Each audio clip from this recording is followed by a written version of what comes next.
2026 சட்டமன்ற தேர்தலில் தமிழகத்தில் 118 இடங்களில் பகுஜன் சமாஜ் கட்சி யாரிடமும் கூட்டணி அமைக்காமல் தனித்து போட்டியிடுவதாகவும் அதிமுக கூட்டணியில் பகுஜன் சமாஜ் கட்சியின் கொடி தவறாக பயன்படுத்துவதாகவும் அக்கட்சியின் மாநில தலைவர் ஆனந்த் குற்றம் சாட்டியுள்ளார். தமிழ்நாட்டில் பகுஜன் சமாஜ் கட்சி எந்தவித கூட்டணியும் இல்லாமல் 118 தொகுதிகளிலே போட்டியிடுகின்றது. அந்த 118 தொகுதிகளிலும் பார்த்தீர்கள் என்றால் எந்த ஒரு நபருக்கும் போட்டியிடுகின்ற நபர் எந்த ஒரு நபருக்கும் ஒரு சிறு வழக்கு கூட இல்லாதவர்களுக்கு மட்டும்தான் தமிழகத்திலே வாய்ப்பு வழங்கப்பட்டிருக்கின்றது.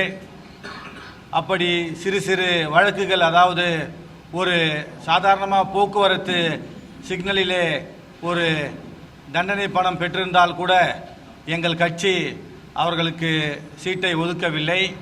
அப்படி சிறு சிறு வழக்குகள் இருப்பவர்களும் போட்டியிடலாம் என்று எங்கள் கட்சியுடைய கொள்கை இருந்திருந்தால் 234 தொகுதியிலும் நாங்கள் போட்டியிட்டிருப்போம். தற்பொழுது பெரும்பான்மையான தொகுதி, அதாவது ஒரு சட்டசபையிலே பெரும்பான்மை விட அதிகமான தொகுதிகளிலே நாங்கள் போட்டியிடுகின்றோம்.